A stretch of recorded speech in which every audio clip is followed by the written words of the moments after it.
Quack! Hello and welcome to Diablo II Resurrected. My name is Ben from Skinny Fat Duck, and this is episode 1 of what I hope to be a complete normal playthrough of a solo self-found Barbarian. And if you're not, well, a slightly modified solo self-found. If you're not familiar with that, it's basically I'm just going to play an offline character. I can't use any gear or anything that I've picked up on any other characters. Of course, the only one I have right now is this paladin here that's also solo self-found. The only caveat to that is I'm actually going to be, I'll probably be sharing runes and possibly gems, but probably not gems. Either way, definitely going to be sharing runes just because that's going to save a ton of time. So with that all out of the way, let's go ahead and start our character here. Again, we're going to go with the Barbarian. And for those wondering, if you didn't notice in the title, this is obviously the Switch version. You can see the graphics are down just a little bit. That's okay because, honestly... all right, let's see here. Non-ladder, standard, expansion. Yep, that'll work. This game is surprisingly fun to play on a controller. It feels really, really good. I was not expecting that at all. I imagine that people that have played, that religiously play Diablo 2 and they've only been playing it on PC, then, you know, that's going to be kind of hard for them to do, the transition anyway. But for me, because it's been so long since I've played Diablo 2 regularly, it was very easy for me to pick this up on controller and get really comfortable with it. So that is what we're going to do. And we will go ahead and get started here. Greetings, stranger. I'm not surprised to see your kind here. Many adventurers have traveled this way since the recent troubles began. No doubt you've heard about the tragedy that befell the town of Tristram. Some say that Diablo, the Lord of Terror, walks the world again. I don't know if I believe that, but a dark wanderer did travel this route a few weeks ago. He was headed east to the mountain pass guarded by the rogue monastery. Maybe it's nothing, but evil seems to have trailed in his wake. You see, shortly after the wanderer went through, the monastery's gates to the pass were closed, and strange creatures began ravaging the countryside. Until it's safer outside the camp and the gates are reopened, I'll remain here with my caravan. I hope to leave for Lane before the shadow that fell over Tristram consumes us all. If you're still alive then, I'll take you along. You should talk to Akara, too. She seems to be the leader of this camp. Maybe she can tell you more. And just a heads up, the sound balance is kind of weird in this, so it may take me a couple episodes to get it completely right. Like, for example, the voice sound is very, very low. But as soon as you get into combat, it's... all of that's really, really... Oh, you know what? I'm sure that has something to do. Yeah, it does. It also... I had this turned down because the player voices, like for error speech and stuff, was getting on my nerves. So we'll definitely turn this back up for now. That'll definitely help. But either way, the sound is still kind of a wild card here, so just kind of bear with me on that. See what Akara has to say. High Priestess of the Sisterhood of the Sightless Eye. I welcome you, traveler, to our camp, but I'm afraid I can offer you but poor shelter within these rickety walls. You see, our ancient sisterhood has fallen under a strange curse. The mighty citadel, from which we have guarded the gates to the east for generations, has been corrupted by the evil demoness Mount Arreat. I still can't believe it. Didn't realize it was She pronounced turned many that of way. our sister rogues against us and drove us, from our ancestral home. Now the last defenders of the Sisterhood are either dead or scattered throughout the wilderness. I implore you, stranger, please help us. Find a way to lift this terrible curse, and we will pledge our loyalty to you for all time. Luckily, there's not a ton of voiced... There is a place of great evil in the wilderness. Kasha's rogue scouts have informed me that a cave nearby is filled with shadowy creatures and horrors from beyond the grave. This is our first quest here. I fear that these creatures are massing for an attack against our encampment. If you are sincere about helping us, find the Dark Labyrinth and destroy the foul beasts. May the Great Eye watch over you. Okay. Alright, so yeah, there's not a ton of voiced stuff here, so we're not going to have to worry about that a ton. But I think what I do want to do... Well... Okay. Yeah, this will be fine, I guess. Okay, like I said, this is a modified solo self-found run. I will be sharing runes. But I do not intend on sharing anything else, gold, gear, anything like that. All this stuff was gotten from my paladin.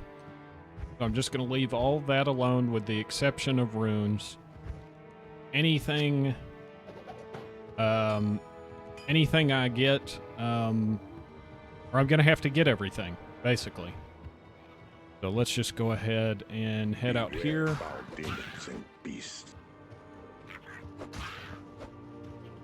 Into the Blood Moor. But yeah, I have really enjoyed playing this on console, surprisingly. Ooh. The only exception is so far they don't have a way to change the player count, which, if you're familiar with Diablo, on at least on single player or even in multiplayer, when you have more characters playing in a game, the strength of the enemies is greater, and you don't. In single player, there was a way to do it so you could set it as if it had higher character count. But unfortunately, on the console version so far, there isn't a way to do that, which is kind of unfortunate. Oh, we already found it. And this is going to get super annoying, so what I'm going to do is go ahead and get... Well, hopefully we can sell a little bit of something here. Not in town.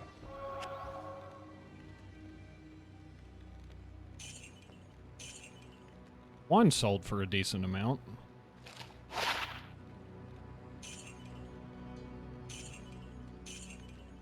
What I want to do is go ahead and get a Tome of Town Portal, Tome of Identify, and hopefully I can afford a couple of stamina potions. Yes, I can. Go ahead and put them here because that's going to be the biggest annoyance by far for a little while. And I probably don't have enough money to repair. What is almost broken? This dagger. Maybe we'll have enough. Only costs 3 gold. That'll work.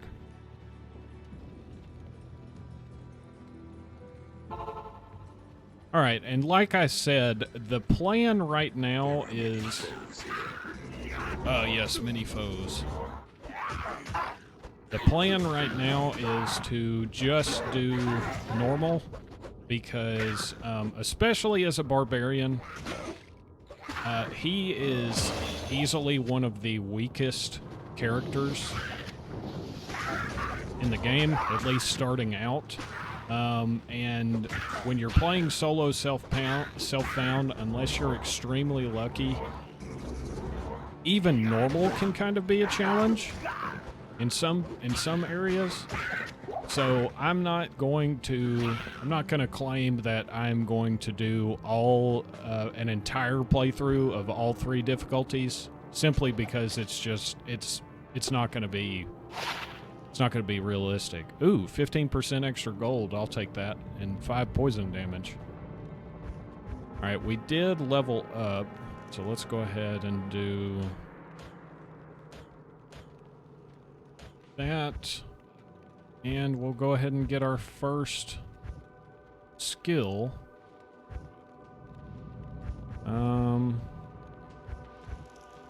guess we'll do Bash. Combat Mastery is also good, but I'm not entirely sure what I'm going to do yet about that. Oh, we got a sash. But no Tomes of Identify, so not really going to help us.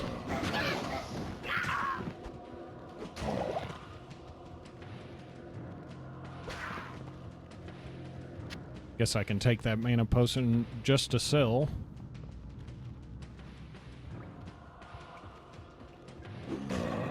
Oh, and for those that aren't aware, let me scoot back over here just so I can show you.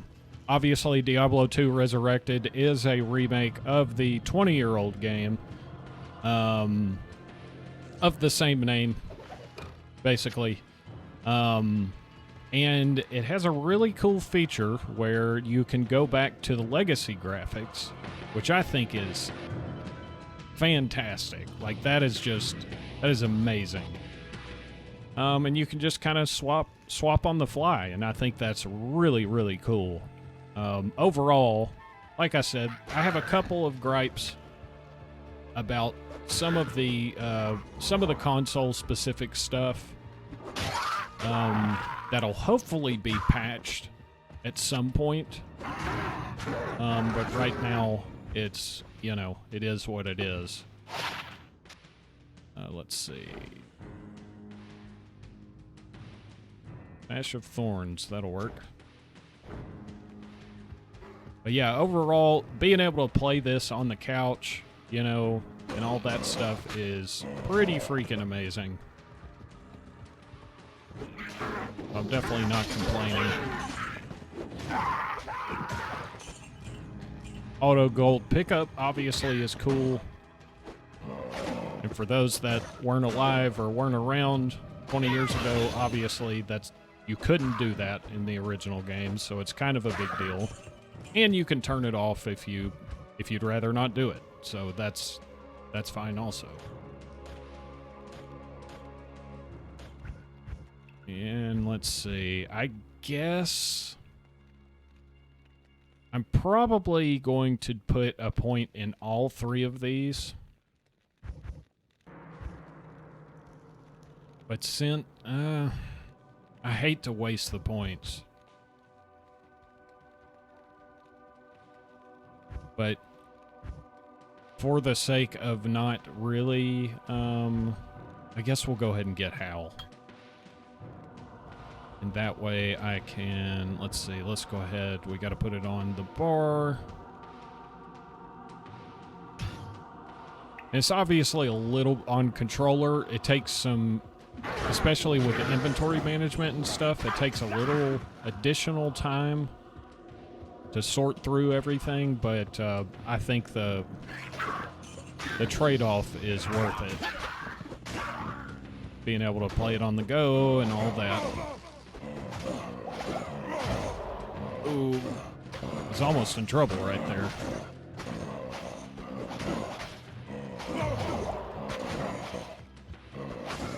Oh, don't want to die yet. There we go.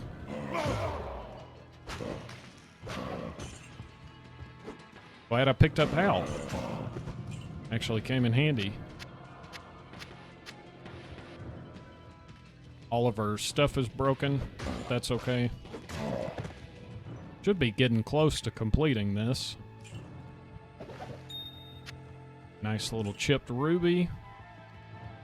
Will be helpful.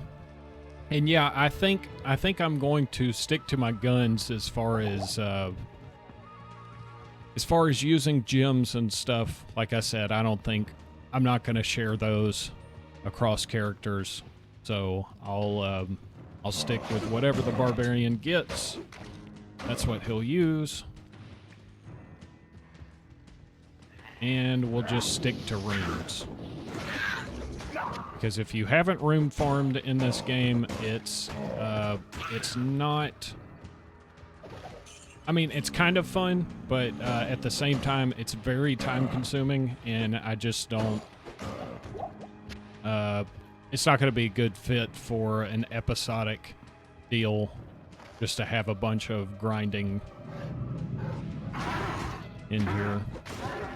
That said, we're probably going to have to grind a little bit either way, especially towards the end of normal. But... and that should be this quest done here. The rogues are safe for the moment. And let's see what kind of goodies we got. You have cleansed the den of evil. You've earned my trust, and may yet restore my faith in humanity. Your reward is training in the skill of your choice. Why, thank you. All right. Let's see. Let's go ahead and get... I could really use... I'm gonna say I could probably sell the Grand Charm, get a decent amount of money. But we'll hold off for now. Hopefully we get a little bit of money for this stuff. Consecrated Axe of Self-Repair. Oh, it does 43% damage to undead. That's actually not too bad.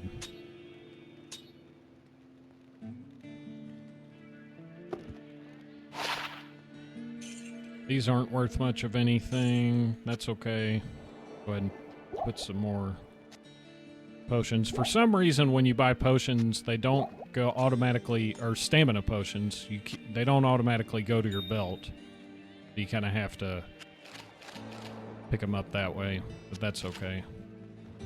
All right, we'll save the rest of the money for repairs. Our dude is looking just absolutely like a level 3 character, but he kind of looks cool. All right. So now we are ready for the next quest, which we'll get from Kasha here, but we are going to wait and save that for the next episode. So I hope you enjoyed it. If you did, give it a like, consider subscribing, and I will be back with more very soon. Thanks for watching, and we'll see you next time.